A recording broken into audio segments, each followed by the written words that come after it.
नमस्कार। सिनेमा संवाद में आपका स्वागत है। मेरा नाम है अमिताभ। सत्य हिंदी पर सिनेमा से जुड़ी अपनी साप्ताहिक पेशकश में हम हर हफ्ते बात करते हैं सिनेमा के तमाम पहलुओं के बारे में, क्योंकि हमारा मानना है कि सिनेमा सिर्फ मनोरंजन की चीज नहीं है।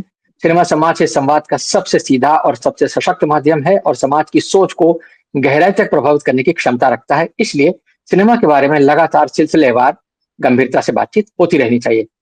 आज सिनेमा संवाद की इस कड़ी में हम बात करने वाले हैं हिंदी सिनेमा के एक बहुत ही महान कलाकार के बारे में। बहुत जबरदस्त अभिनेता, बहुत शानदार लंबी पारी और बहुत सफल पारी खेलने वाले अभिनेता, जिनकी एक्टिंग का लोहा जो है वो उनके समकालीनों से लेकर के उनके बाद के तमाम कलाकारों ने माना, और जो हिंदी सिनेमा का एक तरीके से कहा जाए तो उनको पहला सबसे सफल सितारा, superstar, singer, actor, anti hero, बहुत सारे ऐसे टैग्स हैं जो कि उनके साथ जुड़े हुए हैं। हम बात कर रहे हैं हिंदी सिनेमा के सदाबहार हीरो कहलाए जाने वाले अशोक कुमार साहब के बारे में।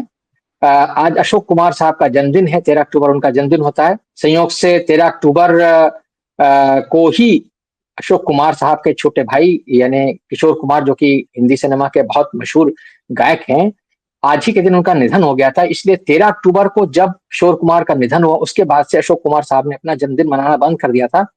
हम आज अशोक कुमार साहब को याद कर रहे हैं, उनकी उनकी अभिनय यात्रा को याद कर रहे हैं। एक तरह से ये एक ट्रिब्यूट है हमारी तरफ से अशोक कुमार साहब को। और इस बातचीत में अशोक कुमार साहब के बारे में बात करते हुए हम हिंदी सिनेमा की उन प्रवृत्तियों के बारे में भी बात करेंगे। कैसे अशोक कुमार अभिनेता बने, कैसे उनकी अभिनय यात्रा में क्या-क्या पड़ाव आए, कैसे वो दौर जहां से उन्होंने काम शुरू किया और उसके बाद से लेकर के लगभग लगभग 60 साल से भी ज्यादा का समय उनका एक तरीके से सक्रियता का रहा, जो कि अपने आप में एक बहुत बड़ी बात है हिंदी फिल्मों में। और उसके बाद उन्होंने टीवी के पर्दे पर भी अपनी उपस्थिति दर्ज कराई।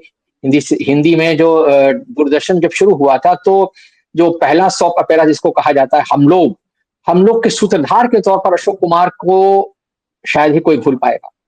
जो जिस तरह से वो इंट्रोड्यूस करते थे हर एपिसोड को, और जिस तरह से वो अपनी एक खास अंदाज में कुछ उसको कविता के तरह से बना करके बातचीत करते थे, वो अपने आप में एक बहुत दिलचस्प कहना चाहिए दूरदर्शन के उस दौर की एक बहुत बड़ी एक ऐसी चीज बन गई थी, जिसकी वजह से लोगों को छोटे पर्दे का एक आकर्षण हुआ था।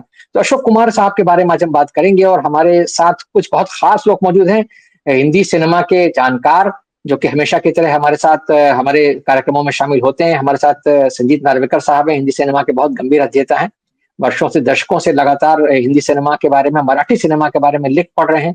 कई किताबें लिख चुके हैं, डॉक्यूमेंट्री फिल्म बना चुके हैं। हिंदी सिनेमा से बहुत गहरा जुड़ाव है। और हमारे साथ मनमोहन चड्ढा साहब हैं, जो कि एक जाने माने फिल्म विश्लेषक हैं, समीक्षक हैं, राष्ट्रीय फिल्म पुरस्कार से सम्मानित समीक्षक हैं। मनमोहन चड्ढा साहब भी कई किताबें लिख चुके हैं। हिंदी सिनेमा के बहुत गंभीर अध्येताओं में उनको गिना जाता है। अजय ब्रह्मात्मा जी हैं, जो कि बहुत वरिष्ठ फिल्म पत्रकार हैं, समीक्षक हैं, कई किताबों के लेखक हैं। लगातार हिंदी सिनेमा के बारे में तरह तरह से जो है वो लोगों का ज्ञान बढ़ाते रहते हैं। एक यूट्यूब चैनल भी चलाते हैं सिनेमा हॉल के नाम से, जिसके जरिए भी वो फिल्म समीक्षाओं से लेकर के विश्लेषण की तमाम जो है बातें वो दर्शकों के सामने रखते हैं। आप तीनों का बहुत बहुत स्वागत है। संजीत जी, मैं आपसे शुरुआत करना चाहूंगा। अशोक कुमार, जिनको कि दादा मुनि यानी दादा मणि कहा जाता था, दादा मुनि कहा जाता था, सम्मान के साथ, प्रेम के साथ में, अशोक कुमार की अभिनय यात्रा के बारे में आप किस तरह से उनको याद करना चाहेंगे? कैसे आप उसके बारे में क्या कहना चाहेंगे? हमारे दर्शकों को बताइए। जो आज की पीढ़ी है वो दिलीप कुमार, देवानंद, राज कपूर को की जो एक तिकड़ी है, उसको हिंदी सिनेमा का पहला कहने से हिंदी सिनेमा के सुपरस्टार्स में गिनती है। लेकिन अशोक कुमार इनसे भी पहले हिंदी सिनेमा के पर्दे पर जो है वो अपना जलवा दिखा चुके थे, और उनकी फिल्म किस्मत ने तो रिकॉर्ड तोड़ कामयाबी हासिल की थी। आज भी हिंदी सिनेमा की सफलतम फिल्मों में उनकी फिल्म किस्मत का नाम लिखा जाता है, जो कि 1943 में रिलीज हुई थी। तो आप किस तरह से अशोक कुमार को याद करेंगे, संजीत जी? हाँ, शुक्रिया अमिताभ जी।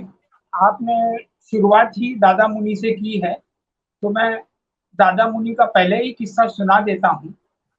जब बॉम्बे टॉकीज में अशोक कुमार जी की थोड़ी हैसियत बढ़ गई, थोड़े इम्पोर्टेंट हो गए और अलग नजर से देखे जाने लगे, तो लोगों को बड़ी दिक्कत होती थी, इनको अशोक जी कैसे बुलाएं, इनको क्या बुलाएं, और उनको समझ में नहीं आता।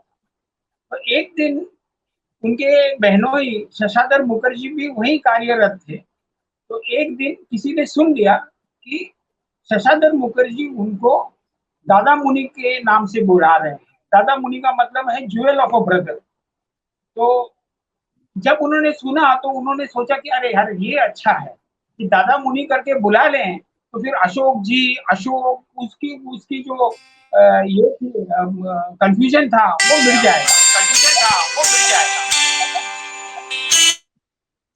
आहिस्ता आहिस्ता करके सारे सब लोग उनको दादा मुनि बुलाने लगे। यहाँ तक कि 1960s और 70s में जब हम लोग मिलते थे, मैं तो बहुत जूनियर रिपोर्टर था और पहली बार ऋषिकेश मुखर्जी ने मेरी इंट्रोडक्शन करा दी उनके साथ आशीर्वाद या सत्यकाम के सेट पे।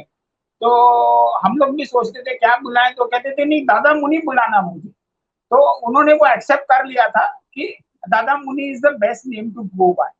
अच्छा, ये उनकी सबसे बड़ी कंट्रीब्यूशन अगर मैं समझता हूँ हिंदी फिल्म इंडस्ट्री को है कि उन्होंने नेचुरल स्टाइल एक्टिंग जो ले आए इंडस्ट्री में, जो सहजता थी।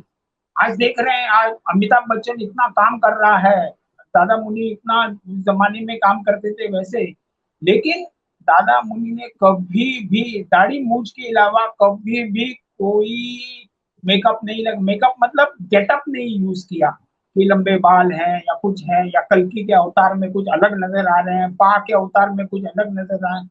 Ashok Kumar visually was the same in film after film, लेकिन उनका जो प्रेजेंस था वो इतना सहज था, इतना उन्होंने छोटी छोटी चीजें अपने पर्सनालिटी में जो इम्बाइब की थी। दिलीप कुमार एक किस्सा सुनाते हैं।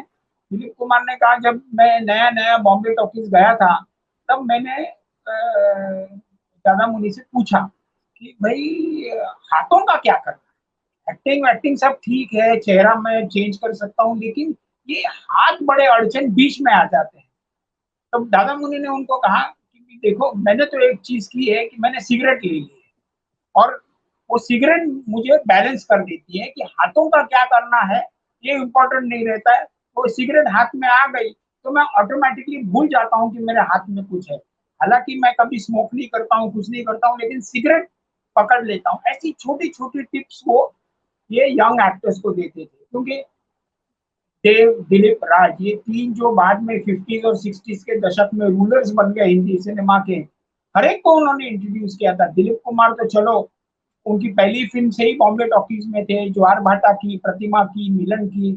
उसी तरह से देवानंद को उन्होंने जिद्दी में लाया। जिद्दी के बाद देव साहब की फिल्म थी बागबान थी, तमाशा थी। राज कपूर को भी इनिशियल डेज में काफी उन्होंने उनको इंट्रोड्यूस कराया। एक किस्सा सादत हसन मोन्टो साहब बोल बताते हैं कि दादा मुनि फर्स्ट फिल्म उनकी जीवन नैया जो देविका रानी के साथ थी, और तब तो लेबोरेटरी असिस्टेंट थे। लेबोरेटरी असिस्टेंट से हीरो बन गए क्योंकि देविका जी भाग गई। वो किस्सा अभी पुराना हो गया, सब जानते हैं।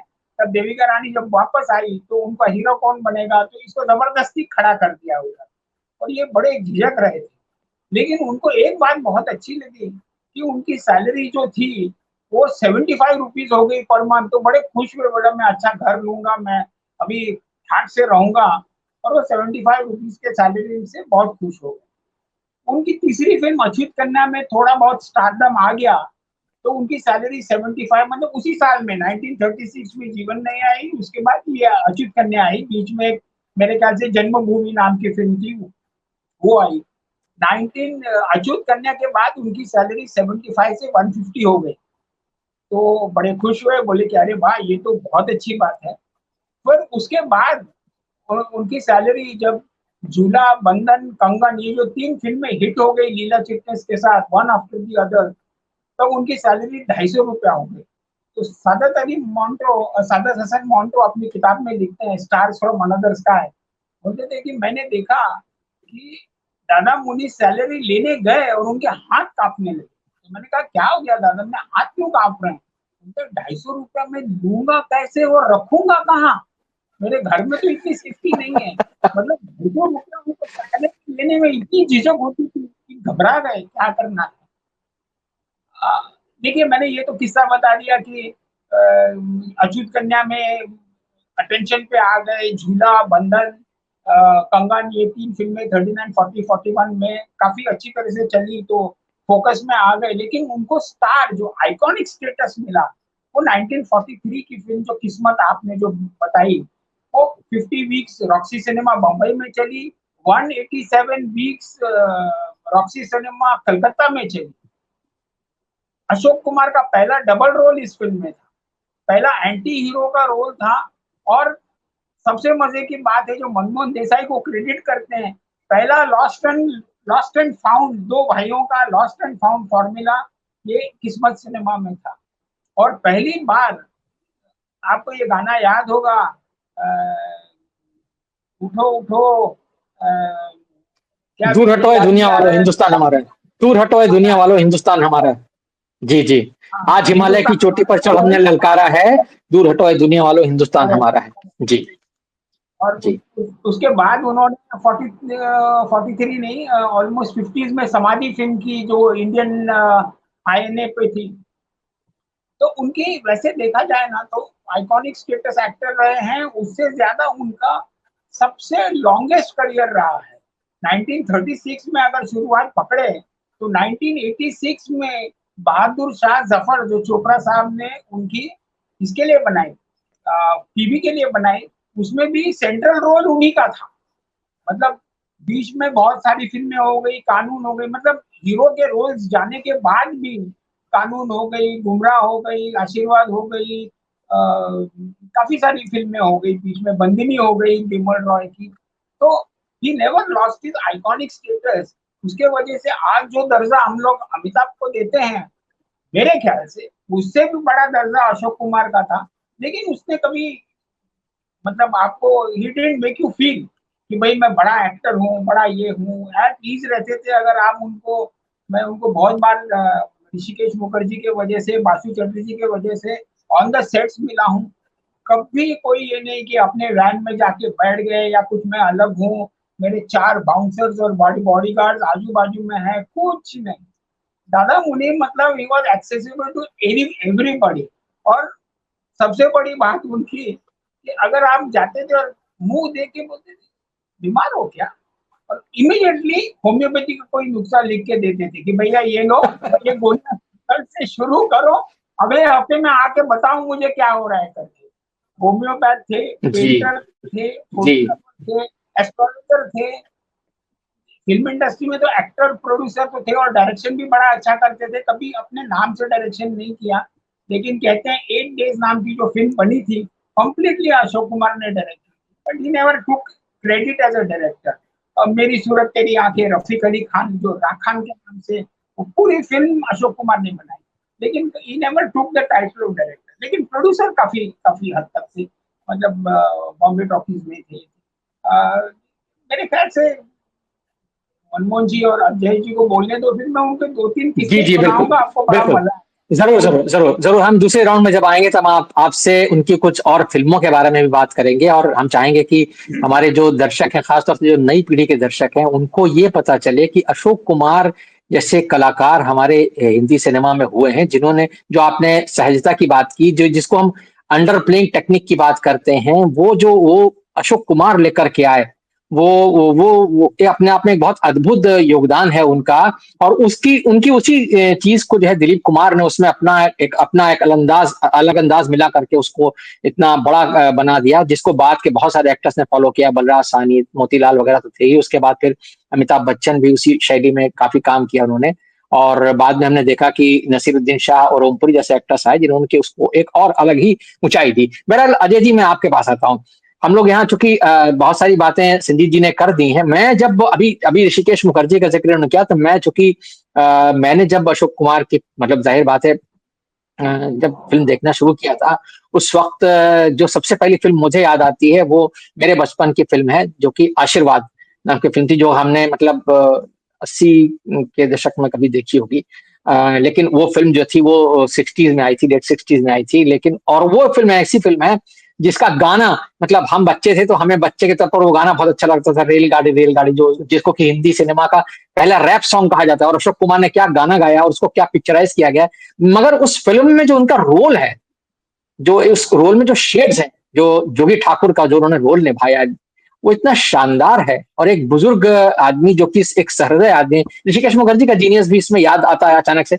मुझे याद है ऋषिकेश मुखर्जी के साथ उनकी कुछ बहुत अच्छी फिल्में हैं। मतलब आशीर्वाद तो है ही, सत्यकाम है, मिली है, अर्जुन पंडित है, खूबसूरत, जो ये 4-5 फ़िल्में जो मुझे अभी तत्काल याद आ रही हैं, आप लोग और उसमें ऐड करेंगे। अजय जी, आपसे मैं जानना चाहूँगा, अशोक कुमार साहब की कौन-कौन सी फ़िल्में आपको याद आती हैं? क्योंकि वो जैसा कि अभी संजीत जी ने कहा, 60 साल से ज़्यादा का उनका करियर रहा है, और न सिर्फ़ हीरो के तौर पर बल्कि एक सफल चरित्र अभिनेता के तौर पर, यानी जब वो कैरेक्टर एक्टर हो गए थे, तब भी जो उनका जलवा था और उनकी वजह से फ़िल्में चलती थी।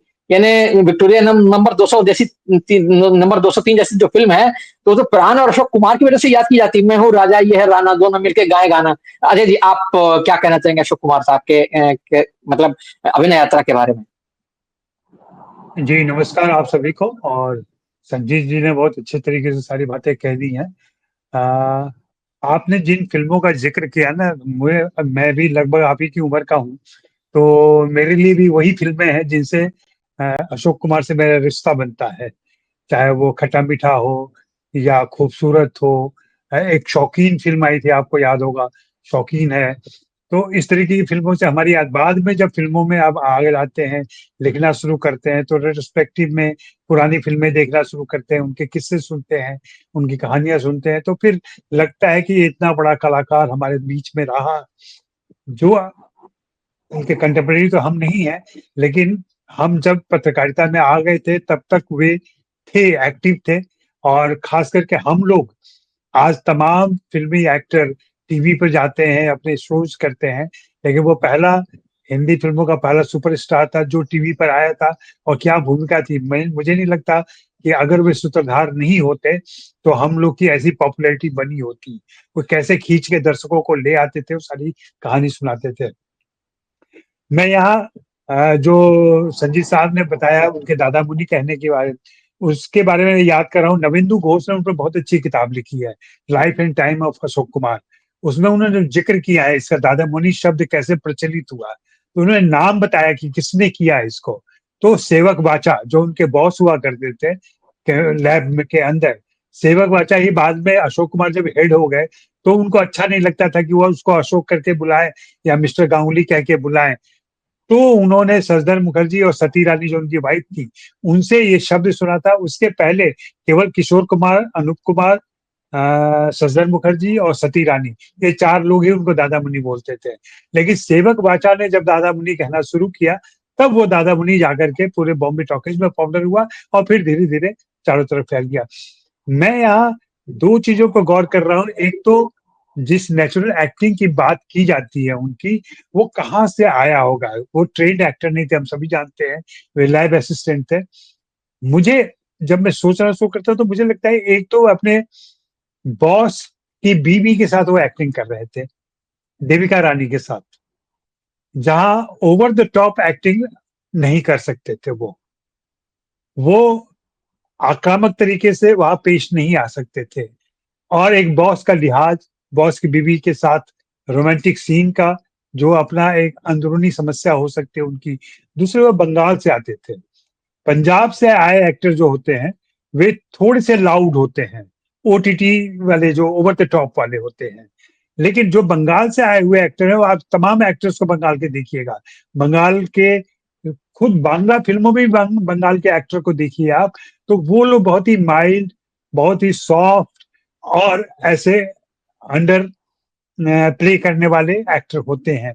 मुझे लगता है उनकी कलाकारी या उनकी अदाकारी ये वहाँ से आई होगी, और जो बाद में धीरे-धीरे उनकी ख़ासियत बन गई और उसको वो आगे प्ले करते रहे। लेकिन जैसा कि आपने किस्मत का ज़िक्र किया, संजीत जी ने भी किस्मत का ज़िक्र किया। किस्मत में उन्होंने एंटी हीरो का रोल किया और काफ़ी मशहूर हुए। लेकिन उससे भी बड़ी फ़िल्म है जो एंटी हीरो के तौर पर उनको एस्टैब्लिश करती है, वो है संग्राम, ज्ञान मुखर्जी की फ़िल्म है। किस्मत के ही डायरेक्टर थे ज्ञान मुखर्जी। उनको बुला के लाया गया था बॉम्बे टॉकीज जब बहुत बुरी हालत में था।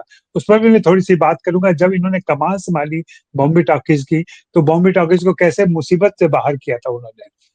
अ, 1 मिनट हाँ, कैसे मुसीबत से बाहर किया था।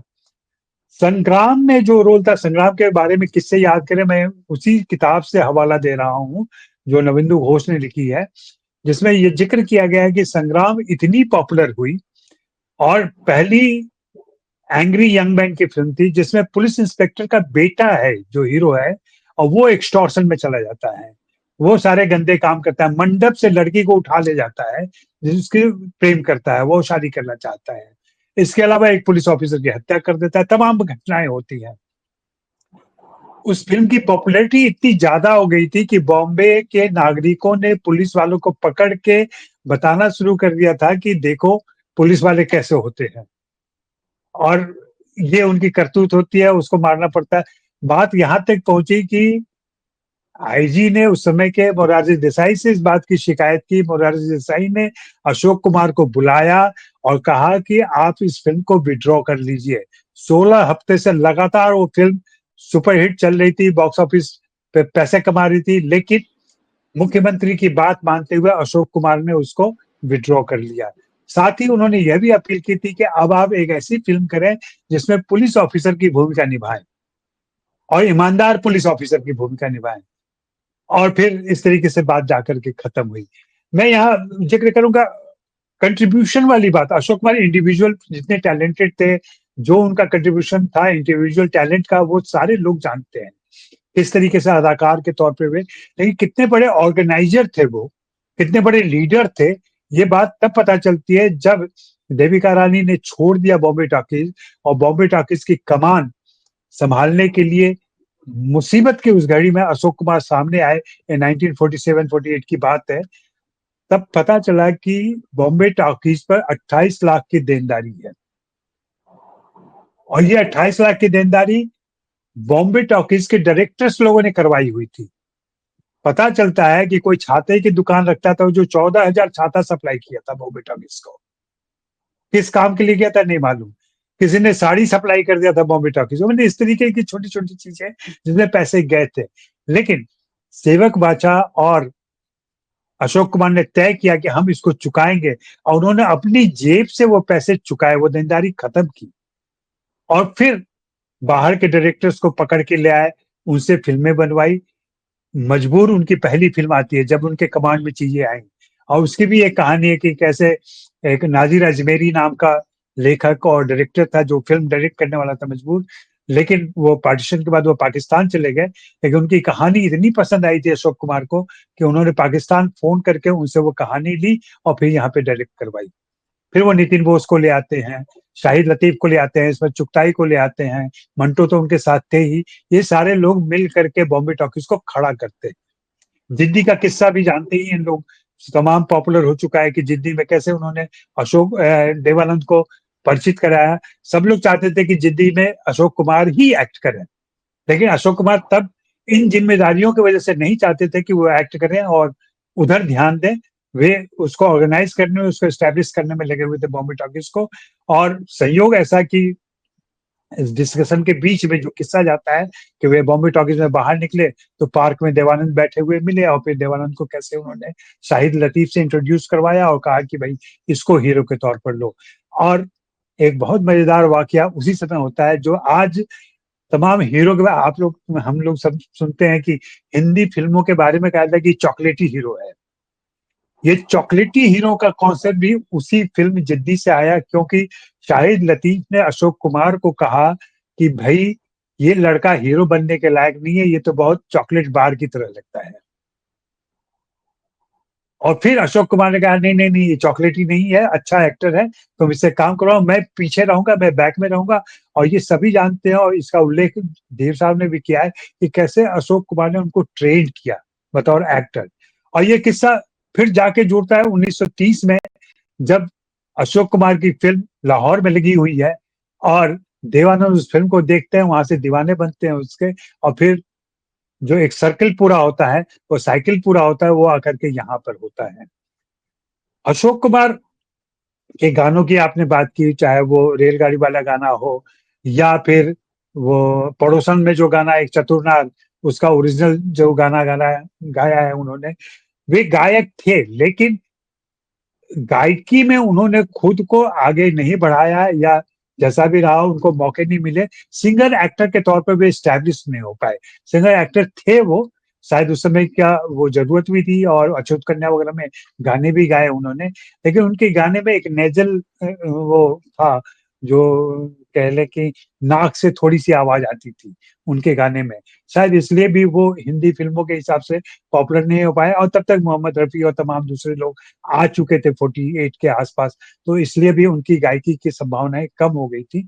लेकिन बतौर एक्टर उन्होंने वैराइटीज़ ऑफ रोल किए हैं और हम जिस अशोक कुमार को जानते हैं, वे अशोक कुमार कैरेक्टर एक्टर ही रहे और कैरेक्टर एक्टर के तौर पर हमने उनकी पहचान देखी और खूबसूरत का रोल हो या शौकीन का रोल हो, जिस तरीके से उन्होंने हमें मुग्ध किया है, जिस ढंग से उन्होंने हमें प्रभावित किया है मालूम नहीं वे अपने हेड एज में या अपनी जवानी के दिनों में कितने बड़े पॉपुलर रहे होंगे, वो किताबों से और मैगज़ीन से पढ़ के पता तो चल जाता है, लेकिन वो एहसास हमारे अंदर नहीं हो पाता क्योंकि तब तक बहुत सारे लोग आ चुके थे, हम जब बड़े हो रहे थे। उस समय अमिताभ बच्चन का क्रेज़ था और धर्मेंद्र थे और तमाम दूसरे लोग थे। इसलिए हमने उनको पहचाना तो इन जो मध्यमार्गी फ़िल्में हैं, जहाँ पे वे कैरेक्टर एक्टर कर रहे थे या जब वे हम लोग को कर रहे थे और एक आध मुलाकातें हैं, उन मुलाकातों में जो दादा मुनि जिस तरीके से एक दादा फिगर के तौर पर हम लोगों को मिले और ये खूबसूरती है कि जिसको हम कह लें अदना पत्रकार भी अगर उनसे बात करना चाह रहा है, तो वे समय देते थे और ये तब का दौर था जब हम लोग को नंबर मिल जाते थे एक्टर्स के और हम एक्टर को फ़ोन कर लेते थे और फ़ोन करके खुद एक्टर से या उनके किसी असिस्टेंट से समय ले लेते थे। एक बार में नहीं तो 4 बार कोशिश करने पर उनको जब पता चल जाता था कि ये पत्रकार पैशनेट है हमसे बात करने के लिए, तो वे समय दे देते थे। वो चाहे देव साहब रहे हों या दिलीप साहब रहे हों या अशोक कुमार रहे हों या इवन प्राण साहब। प्राण साहब जो लोगों से मिलना पसंद नहीं करते थे, वे भी समय दे देते थे। ये पुरानी पीढ़ी थी जो इस तरीके से हम्बल हुआ करती थी। अब वो चीज़ें तो दुर्लभ हो गई हैं, अब तो आप दीवार पर सिर मारते रहिए लेकिन एक्टर सामने नहीं आता है। उसके मैनेजर्स ही आपसे बात कर रहे होते हैं और फिर जब मैंने ये प्रसंगवश मैं कह रहा हूँ, अब जब मैनेजर आते हैं तो वे आपको सवाल की लिस्ट दे जाते हैं कि ये सवाल आप करेंगे। अब उससे भी आगे स्थिति ये आ गई है कि आपको अपना रिकॉर्डर भी नहीं ले जाना है, आपको अपना कैमरा भी नहीं ले जाना है, सारा काम वही करके आपको दे देंगे और जो उनके हिसाब से फालतू सवाल आपने किए होंगे, वे सवाल काट के निकाल देंगे। तो जी, आपकी बातों में ये इसकी जी, जी, चाल है। बिल्कुल आपने जो बात कही है हाँ, ठीक है। आपने आज की पत्रकारिता और आज के जो फ़िल्म स्टार्स हैं, उनके संबंध का भी एक तरीके से ज़िक्र कर ही दिया और वो अशोक कुमार के ज़माने से लेके आज तक कहाँ पहुँच गया मामला, ये बात अपने आप में ये एक अलग चैप्टर है जिस पर हमको अलग से बात बिल्कुल करनी चाहिए, चैप्टर हम का अलग से बात बिल्कुल, करेंगे। जी, बिल्कुल, करेंगे, हम बिल्कुल। करेंगे, बिल्कुल, हमने पहले भी फ़िल्म पत्रकारिता के इस बारे में बात की है और आगे भी बात करते रहेंगे क्योंकि फ़िल्म पत्रकारिता जो है वो भी सिनेमा के बारे में सिनेमा संवाद का एक हिस्सा ही है। तो लेकिन जब हम अशोक कुमार के बारे में आज हम बात कर रहे हैं, तो आपने चूँकि सिंगर, एक्टर वाली बात उनकी छेड़ दी और सारी बातें ये हो गई। मुझे याद है किशोर कुमार के कुछ गाने, ख़ास तौर पे 2 गाने तो मुझे बिल्कुल याद आ रहे हैं इस वक़्त। एक तो वो जो गाना है कोई हमदम ना रहा, कोई सहारा ना रहा। ये अशोक कुमार की आवाज़ में पहले सुना गया, बाद में किशोर कुमार ने ऑफ़ कोर्स झुमरू फ़िल्म में इसको गाया। और दूसरा एक गाना जो पड़ोसन फ़िल्म का गाना जो आज तक बहुत मशहूर और बहुत गाया जाता है, एक चतुर नार। चतुर नार गाना भी अशोक कुमार के जितने मतलब ये दर्शकों जी, की जानकारी के लिए है कि वो उनको शायद ये मज़ा आए इस सूचना से कि ये गाना पहले अशोक कुमार ने गाया था। और किशोर कुमार ने बाद में इसको अपने अंदाज में गाकर ऑफ कोर्स जो मन्ना डे किशोर कुमार की जुगलबंदी हुई पड़ोसन फिल्म है उसने इस गाने को एक अलग ही आयाम दे दिया। बहरहाल आपने चूंकि अशोक कुमार साहब के बारे में बहुत सारी बातें कही हैं मुझे तो वो जो एक जो उनके किरदार जो खासतौर से जो बुजुर्ग किरदार रहे हैं वो इतने ज्यादा प्रभावित करते हैं और मैं जब भी कभी सोचता हूँ एक मध्यवर्गीय परिवार में जो बुजुर्ग की आप कल्पना करते हैं कि सहृदय बुजुर्ग होगा जो कि आपको आदर्श के रास्ते पर ले जाएगा या जो आपसे थोड़ा खिलंदड़ भी होगा, थोड़ा हँसी मज़ाक भी करेगा, लेकिन आपको संजीदगी की तरफ ले जाएगा। मतलब मैं जब मिली फ़िल्म को याद करता हूँ, तो मिली में जो शानदार काम जया भादुड़ी का है, अमिताभ बच्चन का है, उतना ही शानदार काम मुझे अशोक कुमार का याद आता है कि एक ऐसा पिता पिता जो कि अपनी बेटी के बारे में जानता है कि हाँ, वो कैंसर की मरीज़ है और वो बच नहीं पाएगी। और वो सीन मुझे बहुत अभी तक प्रभावित करता है जब भी मैं उस फ़िल्म के बारे में याद करता हूँ, जब वो अशोक कुमार अमिताभ बच्चन को बुला करके उससे कहते हैं उसको अपनी बेटी से दूर रहने की सलाह देते हैं और अमिताभ बच्चन उनसे कहते हैं कि भाई आप क्यों ऐसी बातें कर रहे हैं कि आपको क्या लगता है मेरा अतीत जो है यानी आपको मालूम है कि मेरे पिता और मेरी माँ का संबंध अच्छा नहीं रहा तो आप शायद इसलिए दूर रहना चाहते हैं। वो कहते हैं नहीं बेटा तुम तो चंदन हो। वो जो डायलॉग है वो बड़ा बढ़िया डायलॉग है कि चंदन हो, और चंदन किसी की चिता में जलने के लिए ही नहीं होता, भले ही वो मिली की चिता क्यों ना हो। ये डायलॉग अपने आप में इतना पॉइग्नेंट डायलॉग है, इतना जबरदस्त डायलॉग है कि जब भी मैं इसके बारे में सोचता हूँ मतलब बड़ा भावुक हो जाता हूँ, क्योंकि ये और जिस अंदाज में उन्होंने बोला है, मतलब एक पिता जो कि अपनी बेटी के बारे में सोच रहा हो वो इस तरह से बातें करे। आप अशोक कुमार के ऐसे तमाम किरदार, लेकिन उसी उसी के ठीक कंट्रास्ट में जब आप उनको देखते हैं, आपने शौकीन का जिक्र किया, शौकीन का वो बूढ़ा जो कि मतलब अपने से आधी रसिक। उम्र की लड़की, रसिक बूढ़ा है ना, तीनों उसमें बहुत जबरदस्त हैं। एक हंगल, उत्पल दत्त और अशोक कुमार, लेकिन अशोक कुमार इन सब पर हावी हो जाते हैं जब वो अपनी रसिकता का पूरा एक नया दिखाते हैं। या फिर जैसा खूबसूरत का जिक्र आया यहाँ पर, खूबसूरत जो फिल्म है ऋषिकेश मुखर्जी ने अगेन उनका आता है कि कैसे रेखा को के साथ उनकी एक वो फिल्म बनी है, और कैसे वो एक परिवार के खिलंदड़ बुजुर्ग की तरह जो है पूरा डिसिप्लिन जो है इधर से उधर करते रहते हैं। तो वो एक बहुत बहुत तो उनके इस तरह के किरदार हैं जो मनोज जी मैं आपके पास आता हूँ। अशोक कुमार की एक्टिंग स्टाइल के बारे में बात हो रही है यहाँ पर। अभी संजीत जी ने शुरुआत में बड़ी एक अच्छी बात कही कि हाथों का क्या करना है, ये दिलीप कुमार ने उनसे जब पूछा तो उन्होंने कहा कि भाई मैं सिगरेट ले लेता हूँ। तो उनकी सिगरेट की जो स्टाइल थी, सिगरेट जलाने की स्टाइल, मतलब मैं मुझे याद है जब मैं उनकी पुरानी फिल्में देखता हूँ तो सिगरेट को निकालना, उसको ठक ठक करना, और उसके बाद उसको होंठों में लगाना, और फिर उसको जलाना, और जला करके सुलगाना, और सुलगा करके धुआं उड़ाते हुए सामने वाले की तरफ तिरछी निगाह से देखना, ये सारे काम, यानी इसको फ्रेम बाय फ्रेम अगर देखा जाए तो अशोक कुमार इतना शानदार काम करते हैं, और वो एकदम मजमा लूट लेते हैं जिसको बोलते हैं। मैं बहुत सारी फिल्में ऐसी हैं जिसमें उनको हमने पाइप पीते हुए देखा है, जैसे गुमराह फिल्म का वो जो गाना है, चलो एक बार फिर से अजनबी बन जाए हम दोनों, हम देख रहे हैं कि वो पियानो पर गाना हो रहा है, सुनील दत्त है, माला सिन्हा है, अशोक कुमार पीछे से पाइप पी रहे हैं, उनको सब मालूम चल गया है, सब पता चल गया है कि मेरी पत्नी का ये पूर्व प्रेमी है। लेकिन वो किस तरीके से, किस अंदाज से अपने आप को कंट्रोल करके एकदम पूरे माहौल पे, लेकिन फिर भी दर्शक को भी पता चल जाता है कि ये आदमी जो है सब कुछ समझ रहा है, लेकिन समझ करके भी ना समझने का नाटक कर रहा है। वो इतना शानदार काम करते हैं अशोक कुमार, जो शायद मतलब हिंदी सिनेमा में इस तरह की जो भंगिमा है वो अद्वितीय है। क्या कहेंगे आप मनमोहन जी? सभी को नमस्कार। अशोक कुमार पर बात करके आप बहुत अच्छा काम किया आपने।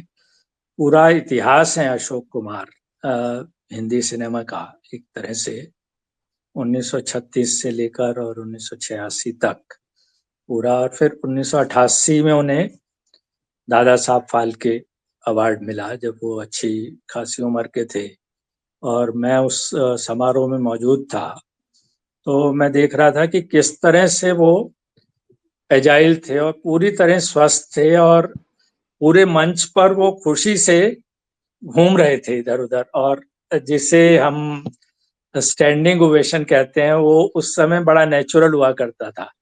आजकल लोग खड़े होते हैं।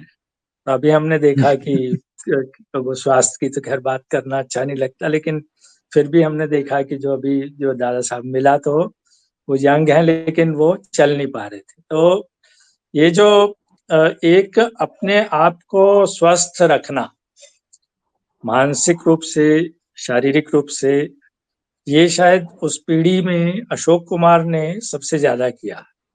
मतलब, और उन्होंने जो काम किया उसमें, जैसे हम जानते ही हैं कि एक रिलक्टेंट हीरो थे वो बिल्कुल नहीं चाहते थे एक्टिंग वगैरह करना।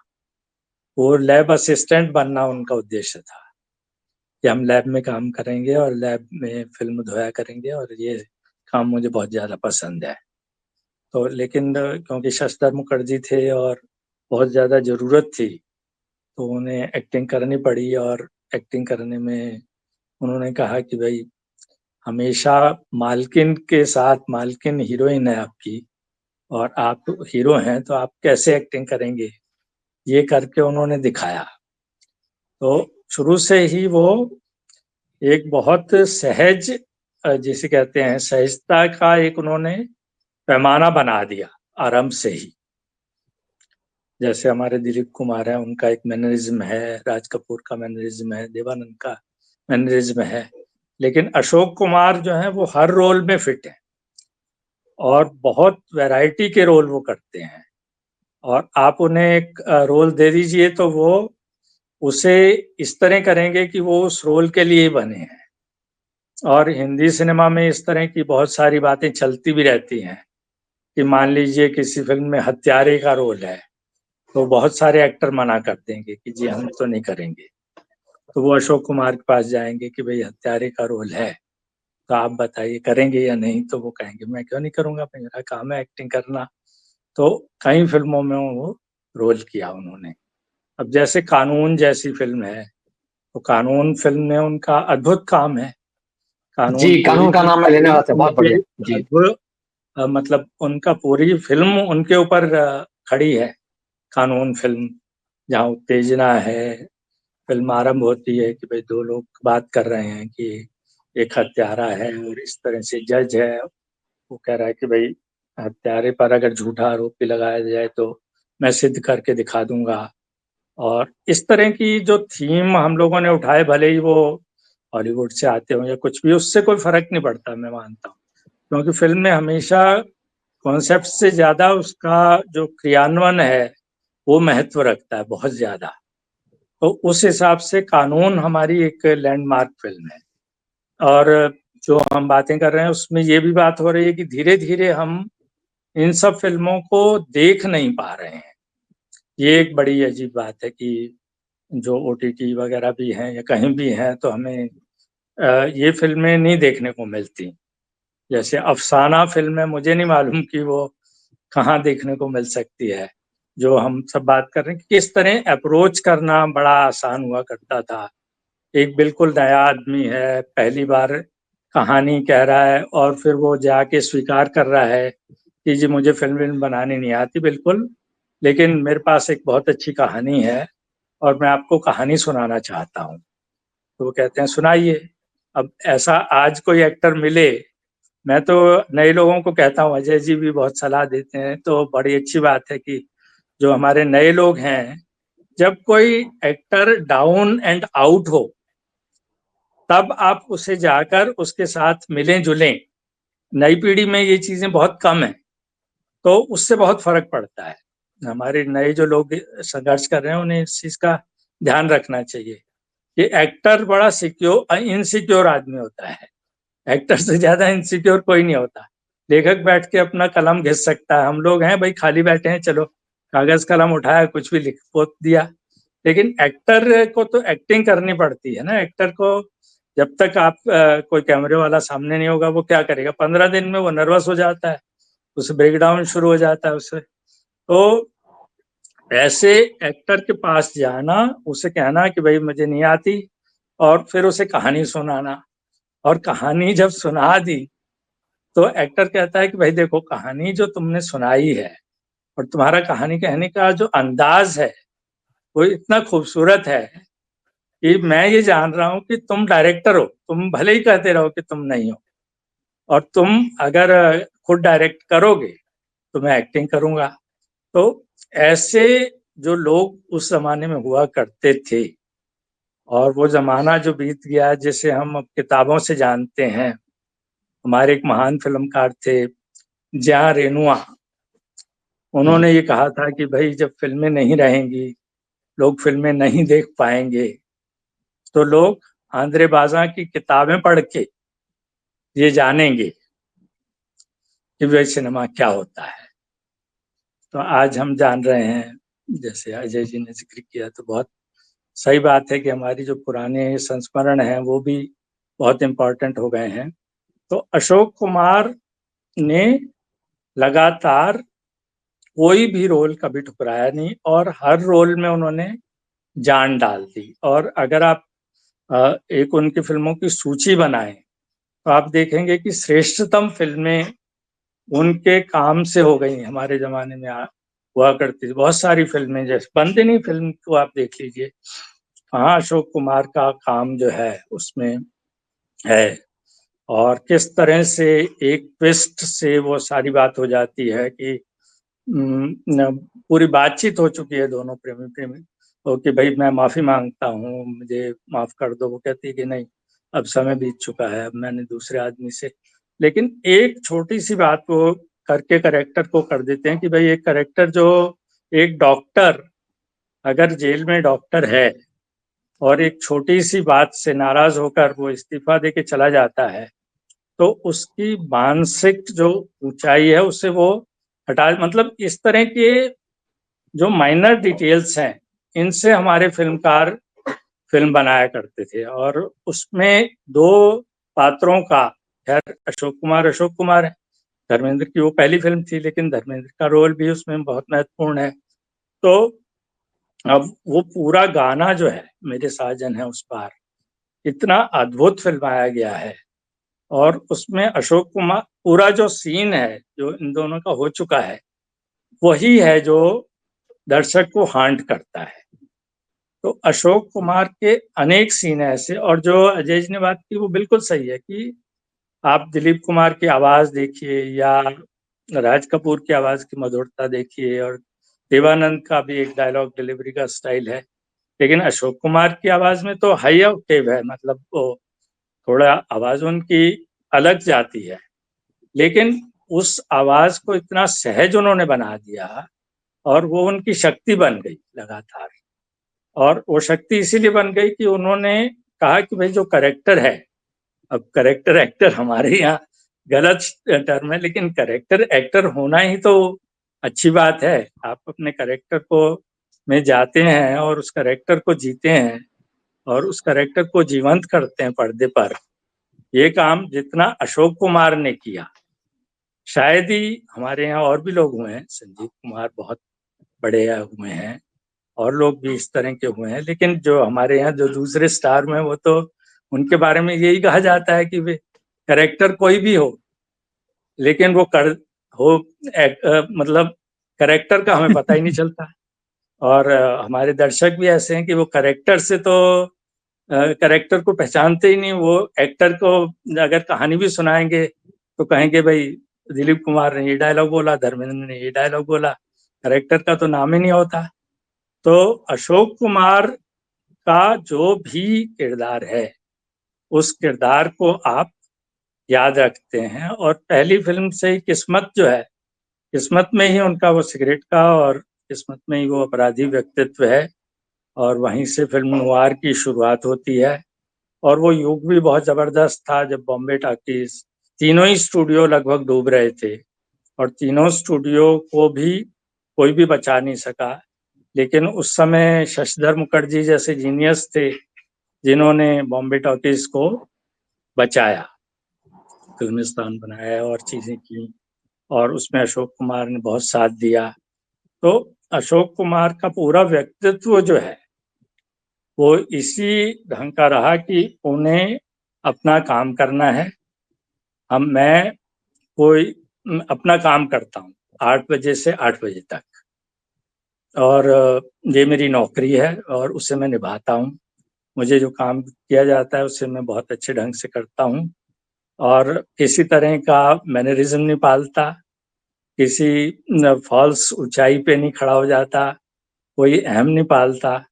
ये सब बातें अशोक कुमार के साथ जुड़ी रही हमेशा ही, और उन्होंने अपने शौक पाले उनके साथ। जैसे वो इस बात पे उन्होंने बहुत एक्सपेरिमेंट किए कि आदमी जो बोल रहा है और उसकी जो रिकॉर्डेड साउंड है उसमें क्या अंतर आता है, इसकी वो बैठ के स्टडी किया करते थे। उनके पास कम से कम 50 टेप रिकॉर्डर थे जो स्कूल पे चला करते थे, और उन स्कूल के टेप रिकॉर्डर्स पर वो लगातार अपनी आवाज रिकॉर्ड कर लिया करते थे, लोगों की आवाज रिकॉर्ड किया करते थे, और इस बात को कहते थे कि भाई सामने बात कर रहा है ये आदमी और जो रिकॉर्डेड साउंड है उसमें जो अंतर है उसकी मुझे स्टडी करनी है, क्योंकि अंततः जो आदमी मेरी आवाज सुन रहा है वो हॉल में मेरी रिकॉर्डेड आवाज सुन रहा है। तो उनके इंटोनेशंस अगर आप देखें, उनके डायलॉग बोलने के अंदाज को देखें, उसके उतार चढ़ाव को देखें, तो हमारे जो तीनों आदमी सुपरस्टार वगैरह है उन सब से आपको बेहतर वहां डायलॉग डिलीवरी मिलेगी अशोक कुमार में। और फिर आगे आगे उन्होंने ये जो फिल्में बनाई, आशीर्वाद जैसी फिल्म तो हिंदी सिनेमा की एक अद्भुत फिल्म है ना, जो बहुत ऊंचाई पे पहुंचती है। और जब हम बात करते हैं कि भाई दलित वगैरह का, तो उस फिल्म की कोई बात ही नहीं करता। हम सुजाता वगैरह की बात करते हैं या अछूत कन्या की, लेकिन उसमें जो दलित का परिप्रेक्ष्य दिखाया है, वो जो सारी बातें दिखाई हैं, कैसे एक आदमी अपने गुरु के लिए जो ढोलक बजाता है, जो उसे सिखाता है, उसके बैजू लिए अपनी बैजू पत्नी से लड़ता है और उसके लिए क्या क्या नहीं सहता। तो आशीर्वाद जैसी फिल्में हमारे दिमाग में बहुत गहराई से बैठी हुई हैं, क्योंकि हमने उन्हें देखा बड़े ध्यान से हॉल में अपना। अब मैं उसे दोबारा देखूं तो शायद मैं उसमें क्या क्या नई चीज देख पाऊं। वो कई बार हो जाता है कि कुछ फिल्में आप फिल्मों का के साथ ये होता ही है कि फिल्मों का एक इम्प्रेशन आपके दिमाग में बना रहता है। इसलिए फिल्म अगर आप 20 साल बाद दोबारा जरूर देखें तो उससे बहुत फर्क पड़ता है। जैसे कि अभी पिछले दिनों मैंने अजय जी की उस पर कर रहा था कि किरदार पर, तो मुझे मेरे दिमाग में नूतन का बहुत गहरा बैठा हुआ था कि शायद ऐसा है, लेकिन वो एक छवि थी। फिल्म में वो बात जब मैंने सौदागर फिल्म यूट्यूब पर मिली और मैंने पूरी देखी, तो मैंने कहा कि भाई ये सौदागर फिल्म जो है और जो मेरे दिमाग में छवि थी वो बिल्कुल अलग थी। और सौदागर फिल्म अब देखने के बाद मुझे लगा कि वाकई वो फिल्म तो इस लायक नहीं थी जो हमारे दिमाग में उस समय शायद इमेज बनी। क्योंकि मेरे दिमाग में वो इमेज थी कि नूतन एक बहुत स्ट्रॉन्ग कैरेक्टर है, लेकिन हमारे यहाँ सौदागर जैसी फिल्म भी बनी और आज जब हम उस फिल्म को देखते हैं तो देखते हैं कि वो वाकई बड़े बहुत पैट्रियार्की वाली फिल्म है और स्त्रियों की जी। बेइज्जती करने वाली फिल्म है और अलग फिल्म है। तो आशीर्वाद जैसी फिल्म को हमें दोबारा देखना चाहिए। बंदिनी जैसी फिल्में हैं। और एक बार पूना आए थे अशोक कुमार, और हमारे जो प्रिय पीके नायर साहब हैं, वो लोग ऐसे लोग ही अब खत्म हो गए हैं। पीके नायर साहब ने एक घंटा अशोक कुमार पर पूरा भाषण दिया था कि अशोक कुमार क्या चीज हैं। तो पूरा सुनने के बाद अशोक कुमार ने कहा था कि देखिए, मैं यहाँ स्वीकार करता हूँ कि आप मेरे बारे में मुझसे ज्यादा जानते हैं। तो ऐसी एक विनम्रता उनके अंदर थी। और ये भी बात सही है कि नायर साहब तो अथॉरिटी थे ही। पीके नायर जैसा ऑफिसर बिल्कुल। होना, आजकल तो आईएएस वगैरह बैठ जाते हैं। तो पीके नायर बहुत सिनेमा में डूबे हुए थे, और अशोक कुमार और शशिधर मुखर्जी पर उन्होंने जो कुछ बताया उस समय, वो सब हमें याद है। तो अशोक कुमार को बहुत देर से दादा साहब फाल्के मिला, और हमारे यहाँ, और ये भी बहुत सौभाग्य समझिए आप कि आशीर्वाद में उन्हें बेस्ट एक्टर का अवार्ड मिला। लेकिन हमारे यहाँ हिंदी सिनेमा के जितने भी एक्टर रहे हैं, उनके साथ हमारे जो राष्ट्रीय फिल्म पुरस्कारों में जो भेदभाव हुआ है उस पर भी मैं बात करना चाहता था, लेकिन शायद दूसरे दौर में समय मिलेगा तो जी, कुछ बिल्कुल, बिल्कुल, बिल्कुल। हम बिल्कुल, ये जो बात आपने उठाई है, निस्संदेह अशोक कुमार को जो उनका योगदान था और जो उनकी प्रतिभा थी, जिस तरह से वो उस लिहाज से अगर देखा जाए तो दादा साहब फाल्के पुरस्कार निश्चित तौर पर उनको काफ़ी देर बाद मिला। और ये भी है कि जिस ऊँचे दर्जे के यानी आला दर्जे के वो एक्टर थे, उसको देखते हुए उनको जो पुरस्कार या सम्मान मिलने चाहिए थे, शायद जितने ज़्यादा मिलने चाहिए थे, उतने ज़्यादा उनकी झोली में आए नहीं। उनको भारत सरकार ने पद्म भूषण दिया, मेरे ख्याल में वो पद्म भूषण से भी ज़्यादा, एक दर्जा ज़्यादा के हकदार थे और भी आगे जा सकते थे। और जो फ़िल्मों का है, जैसे आपने आशीर्वाद का ज़िक्र किया, मेरे ख्याल में फ़िल्म फेयर में नॉमिनेशन तो बहुत बार हुआ उनका, लेकिन उनको उस तरह से वहाँ पे पुरस्कार नहीं मिले। बहरहाल संजीत जी, मैं आपके पास आता हूँ, वापस आता हूँ। अभी यहाँ पर बहुत अच्छा ज़िक्र किया मनमोहन जी ने, कानून फ़िल्म का ज़िक्र किया, और मुझे याद है कानून एक उन्होंने 2 फ़िल्मों जो कि बी आर चोपड़ा साहब की हैं, कानून का और अफसाना का ज़िक्र किया। तो कानून की तो ख़ास बात ये है कि उस फ़िल्म में गाने नहीं थे, और उस दौर में मतलब बिना गाने के फ़िल्म बनाना, और वो भी एक ऐसे पेचीदा मसले पर। जज बद्री प्रसाद का जो किरदार है, और उसमें जो नाना पाटेकर का जो रोल है, कालिया चोर का जो किरदार है, वो भी अपने आप में बड़ा दिलचस्प किरदार है। वो फ़िल्म ही अपने आप में, जो लोग सिनेमा के शौकीन हैं, उनको ये फ़िल्म ज़रूर देखनी चाहिए, अगर नहीं देखी है तो देखना चाहिए। और अशोक कुमार के बारे में तो वाक़ई में जो बात है कि हाँ, वो उस फ़िल्म में जिस तरह से जज के किरदार में सामने आते हैं, वो देख के लगता है कि वाक़ई में ये व्यक्ति कहीं न कहीं इसका ज़रूर कानून से जुड़ाव रहा होगा। और ये हमारे दर्शकों की जानकारी के लिए मैं बता दूँ कि उनके पिता तो बहुत जाने-माने वकील थे ही खंडवा के, कुंजीलाल गांगुली साहब। और खुद अशोक कुमार जब वो फ़िल्म लाइन में आए तो उसका कारण ये था कि वो लॉ की परीक्षा में फ़ेल हो गए थे। वो लॉ की परीक्षा लॉ का इम्तिहान दिया था उन्होंने, लॉ के इम्तिहान में फ़ेल हो गए, तो वो अपने बहनोई शशधर मुखर्जी जिनका ज़िक्र बार-बार आ रहा है, वो चूँकि वहाँ पर बॉम्बे टॉकीज़ में उस वक़्त तक आ गए थे। और फिर शशधर मुखर्जी के पास वो आ गए कि भई हमारा कुछ मतलब होना चाहिए, जो जो उनको नौकरी-वोकरी मिल गई वहाँ पर कैसे-कैसे आगे बढ़ा सफ़र, वो सब जानते हैं। शशधर मुखर्जी वो व्यक्ति हैं जिन्होंने न सिर्फ़ बॉम्बे टॉकीज़ की मतलब जो एक बुनियाद है उसमें वो शामिल थे, बल्कि उनके बेटे जॉय मुखर्जी बहुत बड़े एक्टर बने, बहुत बड़े स्टार बने बाद में। और जॉय मुखर्जी के एक भाई शोमू मुखर्जी से फ़िल्म एक्ट्रेस तनुजा की शादी हुई, तनुजा की बेटी काजोल है। तो एक तरीके से हम ये कह सकते हैं कि एक पूरा एक वंश वृक्ष जो है वो कैसे-कैसे आगे पल चलता गया है। तो अशोक कुमार की जो एक कहना चाहिए वंशधारा है, वो कहाँ-कहाँ कैसे फैलती गई और कैसे टैलेंटेड लोग कैसे तमाम जुड़ते गए। उनके उनके भाई किशोर कुमार के बारे में हम सब जानते हैं, किस दर्जे के वो जीनियस सिंगर रहे और क्या शानदार एक्टर रहे वो कॉमेडी में हर तरह से बहुत उनका योगदान रहा। संजीत जी, मैं आपसे जानना चाहूँगा वो कौन-सी फ़िल्में हैं जिनका ज़िक्र यहाँ पर हो चुका है, लेकिन उसके अलावा और कौन-सी फ़िल्में प्लस अगर हम अशोक कुमार की जो एक्टिंग टेक्नीक है, जिसके बारे में यहाँ बात हो रही है, अंडर प्लेइंग टेक्नीक की या सहज एक्टिंग की, जो नेचुरल एक्टिंग की टेक्नीक की बात हो रही है, तो उस टेक्नीक के माहिर बहुत सारे लोग थे, जैसे कि बलराज साहनी बहुत नेचुरल एक्टिंग के माहिर थे, हम जानते हैं। मोतीलाल बहुत माहिर थे, उनका भी कोई मैनरिज़्म नहीं था, उनको भी याद नहीं कोई मैन संजीव कुमार थे और दिलीप कुमार ने उसको एक अलग ऊँचाई दी। दिलीप कुमार ने एक इंटेंसिटी दी, मतलब दिलीप कुमार की फ़िल्में देखते हुए लगता है कि हाँ, ये आदमी कितना इंटेंसिटी ले आता है कैरेक्टर में, तो देवदास उसका चरम उदाहरण है। लेकिन अशोक कुमार हमेशा मुझे ऐसा लगता है जैसे वो एक मीडियम पिच पर चलते हैं। वो मतलब प्रेम में दीवाने हैं लेकिन दीवानगी को भी वो एक एक लेवल नीचे रखते हैं। जैसे कि दीदार में देख लीजिए, जब वो नरगिस से वो भी प्रेम कर रहे हैं, दिलीप कुमार का प्रेम हमसे दिलीप कुमार की इंटेंसिटी है, लेकिन अशोक कुमार जो है वो उतनी इंटेंसिटी ज़ाहिर नहीं करते। उसी तरह से आरती फ़िल्म का ज़िक्र किया आपने, भीगी रात का ज़िक्र है और बहुत सारी फ़िल्में हैं। यानी कि हम चित्रलेखा का भी ज़िक्र कर सकते हैं, जहाँ वो एक योगी बने हैं, योगी बन के कैसे उनको एक नर्तकी से प्रेम हो जाता है और कैसे वो फिर उस प्रेम में कैसे पागल होते हैं, कैसे क्या कुछ होता है।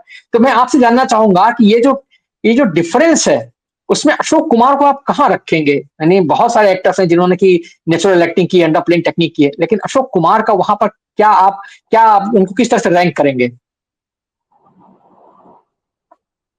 अ, अगर एक्टिंग के हिसाब से देखा जाए तो मुझे लगता है कि अगर उनके चेलों में मतलब डायरेक्ट डिसाइपल्स नहीं है, लेकिन उनको कॉपी करके बहुत सारे एक्टर्स जिन्होंने अपना अपना काम चलाया, तो उससे सबसे नियरेस्ट संजीव कुमार है।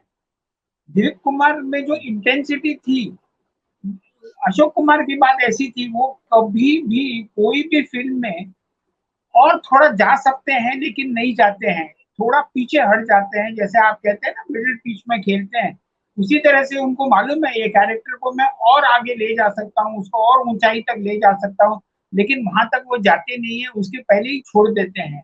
ये जो दिलीप कुमार ने नहीं फ़ॉलो किया, ना राजेंद्र कुमार ने फ़ॉलो किया, लेकिन संजीव कुमार ने बहुत अच्छी तरह से फ़ॉलो किया कि एक हद तक चले गए और फिर वहीं छोड़ दिया। आगे नहीं लेके गए। मतलब हमको हमेशा ये लगता है कि अरे भैया ये और थोड़ा और जा सकता था, लेकिन वो मेलोड्रामा की तरफ नहीं जाते हैं। तो आपने कहा उदाहरण दीजिए, तो बहुत सारे उदाहरण हैं, बहुत सारे उदाहरण आप ही ने लिए हैं और अजय जी ने और मनमोहन जी ने तो लिए ही हैं। मेरे हिसाब से उससे ज़्यादा 1-2 टिप्पणियाँ करना चाहूँगा। एक तो कानून की बात की, हालाँकि थोड़ी हटके है। कानून में जो पहला सीन है, जिसमें 2 जज बात कर रहे हैं, एक अशोक कुमार है और दूसरा जज है। तो बहुत सारे लोग नहीं जानते हैं कि जो दूसरा जज की भूमिका जो की है, वो दीवान शरार ने की है, जो शांताराम के फ़ेवरेट राइटर थे उस ज़माने में। लंदन से आए हुए थे, एक्टिंग करते थे और उन्होंने ये काम किया और ये उनका आखिरी काम है। 1961 में उनकी डेथ हो गई। उनके नेफ्यू आकाश खुराना अभी भी काम करते हैं इंडस्ट्री में। आकाश खुराना मेरे ख्याल से। फिर ये एक बात थी। दूसरी बात मैं कहना भूल गया उस वक़्त पे कि हम लोग जब किस्मत की बात करते हैं, तो एक याद रखिए कि किस्मत उस जमाने की ऐसी फिल्म थी जिसने 1 करोड़ का बिजनेस किया था 1943 में। किस्मत ने 1 करोड़ का बिजनेस किया था, और अगर आप इन्फ्लेशन की तरफ से देखें तो it is equal to almost 500 crore आज के जमाने के पैसे से देखा जाए। तो ये भी एक इम्पोर्टेंट बात नोट करनी चाहिए। मैंने आपको बोला था कि उनका सबसे, एक्टर्स को तो सब लोगों ने बोला है कि मेंटर किया है, देव, दिलीप, राज, किशोर कुमार, अनूप कुमार की भी कोशिश की, बहुत सारे एक्टर्स उनके उनको एग्जाम्पल लेके आगे बढ़े हैं, लेकिन उन्होंने डायरेक्टर्स को भी बहुत तरीके से मेंटर किया है। अगर आप देखेंगे कमाल अमरोही की पहली फिल्म महल उनके वजह से बनी, उन्होंने उनको काम दिया। महल पहले तो स्टोरी राइटर थे, स्टोरी और स्क्रिप्ट लिखते थे, लेकिन पहली फिल्म उनकी कमाल अमरोही की बनी जो अशोक कुमार ने बॉम्बे टॉकीज में दी। उसके बाद बिमल रॉय की पहली जो 2 फिल्में आई, माँ और Parineeta, both because of Ashok Kumar. B R Chopra की आपने कहा ही है कि अफसाना उनकी पहली, उसके पहले बी आर चोपड़ा ने एक करवट करके फिल्म बनाई थी जो किसी को मालूम नहीं है और ऐसी ही चुपचाप डूब गई, लेकिन अफसाना, शोले, ये सब बिकॉज ऑफ अशोक कुमार बनी। शक्ति सामंत जब आए थे तब उनको बहुत उन्होंने मेंटर किया था, और शक्ति सामंत एक बड़ा मजेदार किस्सा बताते हैं। कहते हैं कि उस जमाने में हम लोग असिस्टेंट डायरेक्टर थे, हमेशा काम ढूंढते थे, कुछ ना कुछ एक्स्ट्रा पैसा मिल जाए तो हम लोग तैयार होते थे। तो अशोक कुमार हमेशा कहते थे कि भैया इंस्पेक्टर है क्या, इंस्पेक्टर का काम है, शक्ति सामंत को बनाओ इंस्पेक्टर। तो मैंने बोला कि अशोक दादा मुनि के कहने पे मैंने इतनी पिक्चर में इंस्पेक्टर का काम किया है, इसलिए मैंने इवेंचुअली रिवेंज लिया। मैंने जब मेरी पहली फिल्म लॉन्च की और बनाई तो उसका नाम इंस्पेक्टर रखा और दादा मुनि को इंस्पेक्टर बनाया उसमें। बोले इस तरह से मैंने उन पे रिवेंज ले लिया।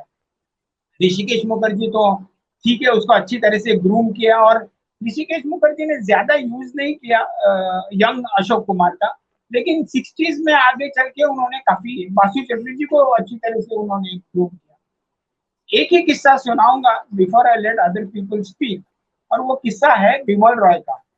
उन्होंने जब परिणीता फिल्म करना को लिया, मतलब अशोक कुमार प्रोड्यूसर थे, तो बिमल रॉय को अपनी फिल्म 2 बीघा जमीन के लिए थोड़ा कलकत्ते का शूटिंग करना था। अब पैसे तो थे नहीं, यूनिट कैसे कहाँ से आए, कहाँ से हायर करें, कैमरा ये वो। तो उन्होंने सोचा धर्मराज की तरह मैं छोटा सा झूठ बोल देता हूँ, जैसे धर्मराज ने कुरुक्षेत्र की लड़ाई में छोटा झूठ बोला था, मैं छोटा झूठ बोल देता हूँ। उन्होंने कहा कि दादा मुनि अपने को थोड़ा कलकत्ता का सीन लेना पड़ेगा परिणीता के लिए, और मैं जाता हूँ वहाँ। और उधर 4-5 दिन के लिए अशोक कुमार जी का यूनिट लेके गए, और पूरा अपना काम जो एक्सटर्नल सीन्स थे, वो रिक्शा का रेस, विक्टोरिया मेमोरियल के सामने जो भी था वो सब अपना काम किया, और परिणीता के कोई आउटडोर नहीं निकाले। जब यूनिट वापस आ गया तो यूनिट तो था ही अशोक कुमार का, तो एक मेंबर ने जाके चुगली कर दी दादा मुनि के पास, दादा मुनि गए तो थे लेकिन आपका कोई भी काम नहीं किया, सब अपनी फिल्म का करते रहे। अच्छा, इन्होंने फिर 2 बीघा जमीन के थोड़े जो फोटोग्राफ्स थे वो दिखाए Meena Kumari. Meena Kumari was heroine of Parineeta. तो मीना कुमारी को बहुत भाग है, उसने बोला नहीं मैं ये फिल्म में आना चाहती हूँ। तो बोले कैसे आओगे, Nirupa Roy is playing the main role. तो उसने कहा नहीं नहीं, कैसे भी करके मुझे इंक्लूड करो। तो उन्होंने एक गाना क्रिएट किया उनके लिए, आजा री निंदिया, जो मीना कुमारी वो पिक्चर में गाना गाती है। ये सब देख के अशोक कुमार को बड़ा गुस्सा आया। उसने बोला यार ये आदमी मेरी फिल्म को बाजू रख के अपनी फिल्म बना रहा है और मेरे से यूनिट ले जा रहा है, मेरी हीरोइन को भी पटा लिया। बड़ा गुस्सा आया। उन्होंने कहा विमल राय तुमने बहुत गंदा व्यवहार किया मेरे साथ, you have treated me like अ बंगाली। बंगाली आदमी होता है ना वैसे तुम बिहेव किए, मैं कभी तुमसे फिल्म नहीं बनवाऊंगा। ऐसे करके नाराज होके परिणीता बन गई, अच्छी तरह से चली, सब कुछ हो गया। 1952 के बाद 10 साल कभी उन्होंने बिमल रॉय की फिल्म की नहीं। अभी ये कहानी मुझे नवेंदु घोष ने बताई कि 1961 में जब बंदिनी की स्क्रिप्ट लिखी गई तो सोच रहे थे कि भाई जो विकास गुप्ता का कैरेक्टर कौन करेगा फ्रीडम फाइटर का। तो नूतन जी ने सजेस्ट किया कि अशोक कुमार को पूछते हैं। तो वो बात बिमल रॉय के दिमाग में चिपक गई कि भाई ये बराबर रोल होगा अशोक कुमार के लिए। तो वो ये उनके बायोग्राफी में भी है। वो गए अशोक कुमार के घर, उनको कहानी सुना। अशोक कुमार को जब पता चला कि बिमल रॉय घर पे आए हैं, उसने बोला वो आदमी को पहले भगा दो, उसका मुंह भी नहीं देखना चाहता, निकाल दो यहाँ से। चले गए बिमल रॉय बेचारे, उनको कुछ समझ में नहीं आया क्या करें। इतने में नवेंदु घोष अशोक कुमार के पास गए। वो सब बंगाली बंगाली ग्रुप था ना, Navendu Ghosh was the script writer. तो नवेंदु घोष गए और बोला कि दादा आप बिल्कुल ना कर दी, कहानी तो सुनिए। तो उन्होंने कहा अच्छा ठीक है कहानी सुना। तो नवेंदु घोष ने कहानी सुनाई बंदिनी की। अच्छा, अशोक कुमार तो बड़े एस्ट्यूट एक्टर थे, उनको समझ में आ गया ये रोल बड़ा अलग है। हालांकि हीरोइन सेंट्रिक रोल है, हीरोइन तो नूतन है, मैक्सिमम सीन्स उसके हैं, लेकिन एक हीरोइन सेंट्रिक फिल्म में ये जो रोल है वो बड़ा चैलेंजिंग रहेगा। और उसमें अपनी छाप बनाने के लिए उसने मान लिया कि भाई एक जरूरत है मेरी इसमें। फिर उन्होंने नवेंदु घोष को कहा कि ठीक है, अगर वो चाहते हैं तो मैं कर लूंगा। इस तरह से बंदिनी फिल्म में अशोक कुमार आ गए। हालांकि 10 साल में between Parineeta and Bandini he refuse to even look at Bimal Roy, इतने नाराज हो गए। बस यही है। बहुत दिलचस्प किस्सा सुना है आपने। जी जी किस्सा सुनाया था जी मुझे जी एक जी जमाने। जी जी। ये जिक्र उन्होंने अपनी जो जो बायोग्राफी उन्होंने लिखी अशोक कुमार की, उसमें भी उन्होंने जिक्र किया है कि अशोक कुमार ये रोल करना नहीं चाहते थे। उनका कहना था कि भाई ये कैसा क्रांतिकारी है जो एक लड़की को छोड़ के चला जाता है। जी जी जी बड़ा बड़ा जी चैलेंजिंग। अच्छा एक और किस्सा सुनाऊंगा जो सादत हसन मंटो ने अपनी किताब में लिखा है। कह रहे थे कि 1946-47 हिंदू मुस्लिम दंगे बड़े जोरों में चल रहे थे बम्बई में, बड़ा डेंजरस माहौल था। बोला हम लोग और ये बड़े करीब थे, Saadat Hasan Manto public relation officer भी थे, बॉम्बे टॉकीज के राइटर भी थे। तो वो एक बार बॉम्बे टॉकीज से निकले, मलाड में ही घर था, तो वहां बैठ के गपशप करते गए, काफी देर हो गई। अशोक कुमार ने कहा यार तू जाएगा कैसे घर, चलो मैं छोड़ देता हूँ तुमको गाड़ी में। और ये सादत हसन मंटो लिखते हैं गाड़ी में हम लोग निकले और शॉर्टकट करके, देर हो गई थी इसलिए शॉर्टकट करके अशोक कुमार ने एक मुस्लिम इलाके से अपनी गाड़ी निकाली। अब ये टेंशन में आ गए, यार मुस्लिम इलाके से इसको अगर किसी ने मार दिया तो मैं तो अमर हो जाऊंगा कि इस मेरी वजह से ये बड़ा स्टार गया। और ये मोहल्ले में निकले और सामने से बारात आ रही थी। सादत हसन मंटो और भी टेंशन में, अरे अब क्या होगा।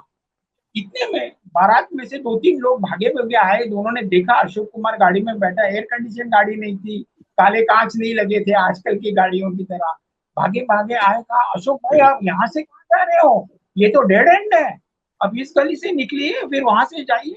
सादत हसन मंटो लिखते हैं अशोक भाई तो मैं कौन हूँ, अरे भाई मैं मुसलमान हूँ और तुम उसको भाई बोल रहे हो। तो वहां उतर गए, छोड़ दिया सादत हसन मंटो को। और अशोक कुमार ने समझ लिया था ये बड़ा टेंशन में, हंसने लगे। तो बोला एक बात याद रखो मियाँ कि आर्टिस्ट की कोई जात नहीं होती, हमको कोई कुछ नहीं करेगा। दिस इज हिज ये ग्रेटनेस एज बहुत बड़ी बात है। जी, ये बहुत बड़ी बात आपने बताई है। ये बहुत दिलचस्प तो किस्सा है ही, लेकिन ये इसमें जो संदेश छुपा है ये बहुत बड़ी बात है। और आज की जनरेशन को ये समझना चाहिए, जो भी दर्शक हैं, कलाकार हैं, जो भी फिल्म इंडस्ट्री से जुड़े हैं, कि जो बात की अशोक कुमार साहब ने कही और मंटो ने वाकई इसका बड़ा दिलचस्प बयान किया है। बहुत दिल को छू लेने वाली उन्होंने अंदाज में लिखा है। अशोक कुमार जैसा बड़ा स्टार एक राइटर को ड्रॉप जी करने गया था, उसके लिए जी तो जी पीआरओ वो पूरा जाएगा जैसे जाएगा मंटो कहीं मंटो की मन जी जी मंटो की किताब है मीना बाजार में उन्होंने जिन चीजों का जिक्र किया उसमें ये भी अशोक कुमार के ऊपर किस्सा है और काफी तफसील से उन्होंने बयान किया है। बहरहाल अशोक कुमार साहब पर हम बातचीत कर रहे हैं। हमें जो है बातचीत करते हुए अब हम अपनी कार्यक्रम के लगभग आखिरी हिस्से में आ गए हैं। अशोक कुमार के बारे में हमने बहुत सारी फिल्मों का जिक्र करते हुए उनकी एक्टिंग स्टाइल से लेकर के उनकी शख्सियत के बारे में बहुत सारी बातें की। अजय जी, अगर आप अपनी अंतिम टिप्पणी में कुछ जोड़ना चाहें तो अशोक कुमार साहब के बारे में आप अपनी राय रखें। नहीं, मैं कुछ भी नहीं जोड़ूंगा। मैं मनमोहन जी को सुनना चाहूंगा। वक्त निकल चुका है ठीक है किस्सों में। ठीक ठीक जी ठीक ठीक ठीक ठीक है ठीक है। तो मनोज जी आप कुछ जोड़ना चाहते हैं? मैं भी सिर्फ इतना ही कहूंगा कि एक तो ये सब लोग बंगाली टैग जरूर था लेकिन थे तो हिंदी भाषी, और खंडवा को इन्होंने अमर किया सबने। और जो बड़े भाई थे ये, और किशोर कुमार को खंडवा के लोग बहुत याद करते हैं अब भी, लेकिन उनका जो घर था उसका कुछ हो नहीं सका, उस पर होना चाहिए था। और दूसरा मैं ये अब सोच रहा था कि नबिंदु घोष को और ज्यादा पुस्तकें लिखनी चाहिए थी इन अपने उस दौर के बारे में, तो हमें बहुत सारी चीजें और भी पता चलती। धन्यवाद। जी, ये आपने बिल्कुल बहुत अच्छी बात कही है। असल में हिंदी सिनेमा पर जितना लेखन हुआ है और हिंदी में जितना ख़ास तौर से लेखन हुआ है या अंग्रेज़ी में भी कह लें, मेरे ख़्याल में उससे बहुत ज़्यादा की ज़रूरत है और मुझे उम्मीद है कि अब जो लोग हिंदी सिनेमा के बारे में काम कर रहे हैं, हालाँकि आज वीडियो जर्नलिज़्म का दौर बहुत ज़्यादा है, लेकिन फिर भी जो लोग हिंदी सिनेमा पर काम कर रहे हैं, वो उम्मीद है कि इतिहास के बारे में, हिंदी सिनेमा के इन कलाकारों के बारे में, दिग्गज कलाकारों के बारे में खोजबीन और करते हुए उनके बारे में और कुछ चीज़ें लिखेंगे ताकि जो लोग आज भी सिनेमा के बारे में पढ़ने में दिलचस्पी रखते हैं, इतिहास जानने में दिलचस्पी रखते हैं, उनको कुछ नई बातें पता चल सकें। बहरहाल इस बातचीत के लिए आप सबका बहुत-बहुत शुक्रिया, दर्शकों का भी बहुत शुक्रिया कि बहुत सब्र के जिनकी अभिनय शैली का आज भी जो है लोग लोहा मानते हैं और उनको ये हमने अपने इस कार्यक्रम के ज़रिए उनको याद करने की कोशिश की है। बहुत-बहुत शुक्रिया, फिर हम किसी नए कार्यक्रम में नए विषय के साथ मिलेंगे, तब तक के लिए नमस्कार, धन्यवाद।